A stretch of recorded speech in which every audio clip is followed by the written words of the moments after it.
Nandito tayo dahil may dahilan. Ang Diyos son kung bakit niya tayo binuhay at pinatira sa mundo ay ayon sa maganda niyang plano. Para lumaban tayo na kasama siya upang magtagumpay laban sa kasamaan ni Satanas. Gusto niyang lumaban tayo ng patas ng ayon sa kanyang kalooban upang maipaglaban natin siya upang magtagumpay ang kabutihan laban sa kasamaan. At ayon sa kanyang magandang plano para sa ating lahat. Kapag tayo'y isa-isang umalis na sa mundong ito, ay makasama natin siya. Mga kapatid, kaibigan, tinawag tayong lahat ng Panginoon. Walang dahilan para hindi tayo makinig sa kanyang tinig.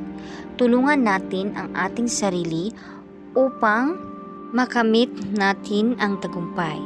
Hindi madali na maging isang Kristiyano. Andyan yung pag-uusig ng mundo. Ayaw ng naghahari ng mundo na maraming tao ang makakaalam ng salita ng Panginoon. Lilinlangin hanggat maaari ang mga anak ng Diyos. Ayon sa pahayag 2:11, ang lahat na may paninig ay makinig sa sinabi ng Espiritu sa mga iglesia.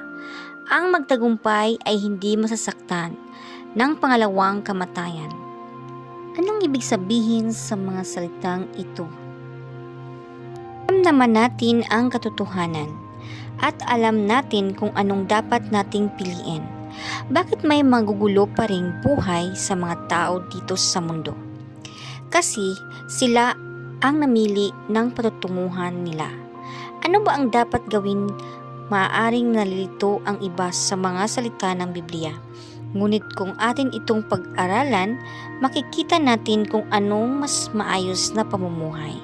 Andito tayo sa mundo upang paglingkuran ang Panginoon. Sa Ecclesiastes 12:13, sa kabila ng lahat ng ito, isa lang ang aking masasabi. Matakot ka sa Diyos at sundin mo ang kanyang mga utos, sapagkat ito ang buong katungkulan ng tao. Salamat sa Diyos, naway maghari ang Panginoong Hesus sa ating mga puso. God bless us all. To God be